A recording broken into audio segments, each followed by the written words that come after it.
Operation సింధూర్పై త్రివిధ దళాలు వెల్లడించిన వివరాలకు సంబంధించి మరింత సమాచారం మనతో పంచుకునేందుకు విశ్రాంత మేజర్ శివకిరణ్ గారు అందుబాటులో ఉన్నారు. మేజర్ శివకిరణ్ గారు, సార్ నమస్తే సార్. ఆపరేషన్ సింధూర్పై త్రివిధ దళాల వివరాలపై మీ అభిప్రాయం ఏంటి? జై హింద్ అండి. ఇవాళ ఈవినింగ్ నేపథ్యంలో మనం ఈ డిస్కషన్ అవుతుంది అనుకుంటున్నాము. డీజీఎంఓ బ్రీఫింగ్ చాలా విస్తృతంగా డీటెయిల్డ్ బ్రీఫింగ్ అయిందండి. ఈ విధంగా ట్రాన్స్పరెంట్ గా బ్రీఫింగ్ అవ్వడం మేబీ మన హిస్టరీలోనే ఇది మొదటిసారి. ఆ బ్రీఫింగ్ అవుట్కమ్స్ కొన్ని కీ వర్డ్స్ లాగా కొన్ని అవుట్కమ్స్ అవి లిస్ట్ ప్రయత్నం చేస్తాను, ఎందుకంటే చాలా డీటెయిల్డ్ బ్రీఫింగ్ అయ్యింది. మొదట ఆయన డీజీఎంఓ గారు రాజీవ్ ఘాయ్ గారు, ఎందుకంటే రాజీవ్ ఘాయ్ గారు రేపు మనతోటి డీజీఎంఓ మీటింగ్ మాట్లాడతారు కాబట్టి ఆయన లీడ్ చేసి ఆయన వ్యూస్ చెప్పడం జరిగింది. ముగ్గురు ఎయిర్ ఫోర్స్ నుంచి, నేవీ నుంచి కూడా సీనియర్ ఆఫీసర్స్ అక్కడ ప్రెసెంట్ ఉన్నారు. అండ్ ఇక్కడ ఒక మంచి సిగ్నల్ ఏమొస్తుందంటే బ్రీఫింగ్ త్రివిధ దళాధిపతులతోనే చేయించినారు. యాక్చువల్ గా యాక్షన్ ఎవరైతే ఇన్వాల్వ్ ఉన్నారో, సో క్రెడిట్ కరెక్ట్ గా ఇచ్చింది ఒక మంచి సూచకము. ఇది భారతదేశాన్ని ప్రభుత్వం కూడా మన పబ్లిక్ కూడా కాన్ఫిడెన్స్ ఇచ్చే దాంట్లో దూరంలో ఉంటుందని అనిపిస్తుంది. Lead up to the events lieutenant general Rajiv Ghai గారు డీజీఎంఓ అనుకుంటా అన్నారు, ఇది ఐసోలేట్ ఇన్సిడెంట్ కాకుండా మనం చాలా రోజులు సహిస్తున్నాము అనుకుంటా. ఆయన IC 814 నుంచి, తర్వాత పుల్వామా గురించి, తర్వాత ఫ్రీక్వెంట్ LOC దగ్గర అవన్నీ మాట్లాడినారు. తర్వాత మాట్లాడి ఏమన్నారంటే ఈ రీసెంట్ గా ఇప్పుడు 26 మంది ప్రాణాలు ఏవైతే పోయినాయో అదొక పెద్ద ఫ్లాష్ పాయింట్ లాగా అయింది, దాంతోనే మనం ఈ యాక్షన్ తీసుకోవాల్సి వచ్చింది అన్నారు.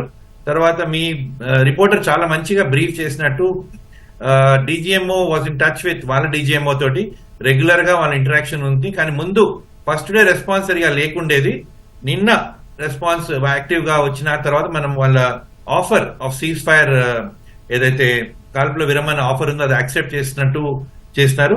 డీజీఎంఓల మధ్య హాట్ లైన్ ఒకటి ఉంటుందండి, అంటే రెగ్యులర్ గా కమ్యూనికేషన్, ఆ లింక్ మనము అన్నది it's a very key component of military strategy. ఎందుకంటే ఇటువంటివి ఎస్పెషలీ మనం ఇండియా పాకిస్తాన్ లాంటి రిలేషన్షిప్స్ లో చాలా ముఖ్యం అనమాట. ఎప్పుడు ఎక్కడైనా యాక్షన్ అయినప్పుడు అది ఆ యాక్షన్ ని వాళ్ళకి ఇన్ఫార్మ్ చేస్తాం. నార్మల్ గా మనం ఎక్సైజ్ కూడా చాలా చేసినప్పుడు వాళ్ళప్పుడు ఇన్ఫార్మ్ చేస్తాం అనమాట. సో డీజీఎంఓ కనెక్ట్ అవుతుందో చాలా important in the whole strategy.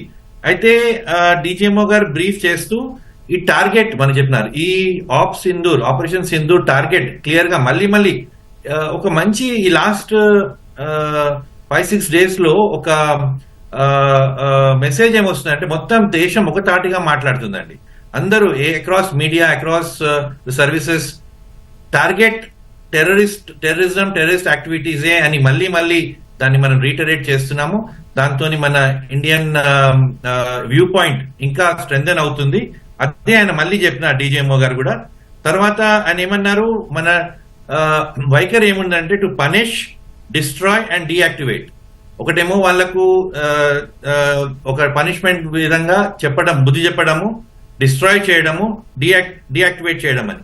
Target selection గురించి చాలా డీటెయిల్ గా మాట్లాడినారు. తర్వాత ఆయన మన ఎయిర్ ఫోర్స్ చీఫ్ కి హ్యాండ్ ఓవర్ చేసేసి టార్గెట్ సెలెక్షన్ ఏ విధంగా చేస్తున్నారు అయితే దాంట్లో బ్రీఫ్ గా మాట్లాడుతూ స్ట్రక్చరల్, అక్కడ ఉన్న గ్రౌండ్ లో స్ట్రక్చర్ లేఅవుట్, తర్వాత కన్ఫిగరేషన్, టెరెన్, తర్వాత ఒక కొన్ని బిల్డింగ్ స్ట్రక్చర్స్ చూసి radar installations, mainly radar installations and run away target చేసినట్టు క్లియర్ గా బిఫోర్ అండ్ ఆఫ్టర్ ఇమేజెస్, ఇవి శాటిలైట్ ఇమేజెస్ అంటామండి. ఒక మంచి విషయము టాక్టికల్ గా ఆయన చెప్పింది కూడా మధ్యలో చెప్పినారు.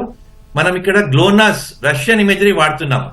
గ్లోనాస్ అంటే ఎట్లయితే ఇప్పుడు మనం గూగుల్ మ్యాప్స్ లో ఇమేజరీ చూస్తాం కదండి, అది US బేస్డ్ ఇమేజరీ ఉంటుంది.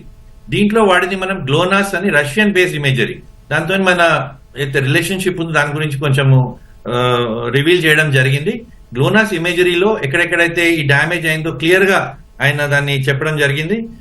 ఇంకో విషయం అన్నారు, air defence as well as electronic warfare, ఈ రెండింటిని వాళ్ళు టార్గెట్ చేసి బాగా ఒక integrate approach, air force, navy, army కలిసి పనిచేసిన ఒక టీం లాగా, మంచి టీం లాగా పనిచేసినట్టు ఆయన చాలా డీటెయిల్ గా మాట్లాడినారు. తర్వాత ఇంకోటి ఏమన్నారంటే పాకిస్తాన్, మీరు వినిండొచ్చు, మొత్తము ఒక 1.5 hour బ్రీఫింగ్ లో పాకిస్తాన్ పేరు ఒక 4-5 సార్లే తీసుకున్నారు. వాళ్ళకి ఎక్కువ మనము వాల్యూ ఇయ్యొద్దన్న ఒక కైండ్ ఆఫ్ వైఖరి తోటి చేసినట్టు అనిపిస్తుంది.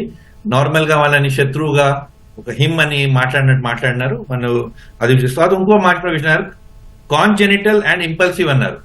కాన్జెనిటల్ అంటే పుట్టుకతోటే వాళ్ళకి ఈ అలవాటు ఉంది, ప్లస్ ఇంపల్సివ్ అంటే ఎప్పటికప్పుడు హాఫజర్డ్ గా యాక్ట్ చేస్తుంటారన్న విషయం కూడా ఆయన పెట్టినారు.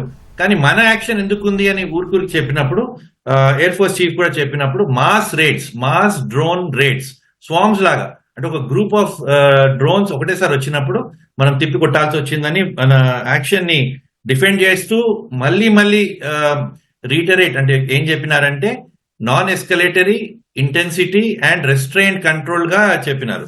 నేవల్ నుంచి కూడా చాలా మంచి పాయింట్స్ బయటపడ్డాయండి. నేవీ చీఫ్ కూడా అడ్మిరల్ ప్రమోద్ గారు మాట్లాడుతూ అరేబియన్ సీలో మనము రెడీగా ఉండి రిహర్సల్స్ చేసి రీవాలిడేషన్ చేసినాం. ముందే ఈ ఆపరేషన్స్ అయ్యే ముందే రీవాలిడేట్ చేసి రిహర్సల్స్ చేసి రెడీగా ఉన్నామని, సీ ఏరియాని డామినేట్ చేస్తున్నామని ఒక మెసేజ్ ఆయన ఇచ్చినారు. అండ్ అక్కడక్కడ వీళ్ళు మీడియా నుంచి ప్రశ్నలు అడిగినప్పుడు కూడా కొన్నిటికి సరిగా అంటే టాక్టికల్ కంపల్షన్స్ తోటి ఆయన అన్ని చెప్పలేదు. స్పెసిఫిక్ గా మన ఎయిర్ క్రాఫ్ట్స్ ఏమైనా డ్యామేజ్ అయినాయా అన్నప్పుడు క్యాజువాలిటీస్ గురించి మాట్లాడుతూ కూడా కొంచెం చెప్పినారు. ఆయన ఏమన్నారంటే ఫ్రీక్వెంట్ గా అఫీషియల్ ఛానల్స్ ADGPI మీద ఇన్ఫర్మేషన్ ఇస్తున్నాము, అది మనము చూసుకొని మాట్లాడాలన్నారు. తర్వాత ఈ క్వశ్చన్ ఒకటి మళ్ళీ నిన్న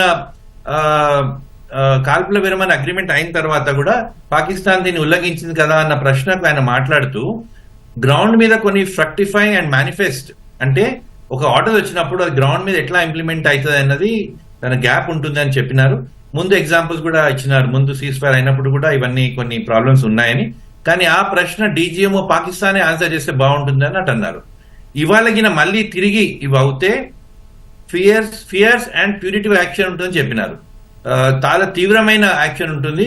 ప్యూనిటివ్ అంటే వాళ్ళకి శిక్ష అర్హులైన యాక్షన్ ఉంటుందని క్లియర్ గా మెసేజ్ ఇచ్చినారు. మళ్ళీ రిపీట్ చేసినారు ఈ విషయము, ఫియర్స్ అండ్ ప్యూనిటివ్ యాక్షన్. అయితే బాగా ఒక స్ట్రాంగ్ మెసేజ్ ఇచ్చినట్టు అర్థమవుతుందండి. అండ్ దీంతో ఒక ట్రాన్స్పరెంట్ అడ్మినిస్ట్రేషన్ కనపడుతుంది. గవర్నెన్స్ లో ఒక పెద్ద చేంజ్ అండి ఇది, in terms of speaking up for hour nations credibility, మన దేశంలో ఉన్న మన స్ట్రెంగ్త్ గురించి. లాస్ట్ నోట్ లో ఆయన అది కూడా అక్నాలెడ్జ్ చేస్తారు. మన 5 సోల్జర్స్ మనం ప్రాణాలు కోల్పోయినారు, వాళ్ళకి నివాళులు అర్పిస్తూ ఒక కాంప్రిహెన్సివ్ బ్రీఫింగ్ ఇచ్చినారు. It's very well done kind of thing. And ఒక స్ట్రాంగ్ మెసేజ్. టైమింగ్ కూడా చూడండి, ఇవాళ సండే, ఇవాళ ఆఫ్టర్నూన్ దేశమంతా ఈ టీవీ ఛానల్స్ లో చూసేటట్టు బ్రీఫింగ్ ఇచ్చి అందరికి అర్థమయ్యేటట్టు చెప్పి బాగా to the point. Services briefings అన్ని బాగా అప్రోప్రియేట్ టు ద పాయింట్ ఉంటాయి, కానీ ఇవాళ చాలా కాంప్రిహెన్సివ్ గా వ్యూస్ ఎక్స్ప్రెస్ చేస్తున్నారు. కాంప్లిమెంట్స్ అండి. చాలా ఒక ధోరణి చేంజ్ అవుతుంది, the way we are communicating. Whole స్ట్రాటజీలో ఒకటేమో గ్రౌండ్ లో యాక్షన్, ఇటువంటి ఛానల్స్ కమ్యూనికేషన్ ఛానల్స్ కూడా ఓపెన్ చేసి ట్రాన్స్పరెంట్ కమ్యూనికేట్ చేయడం కూడా దాంట్లో ఒక strategy. It was very well done అండి. ఓకే, ధన్యవాదాలండి శివకిరణ్ గారు. Thank you.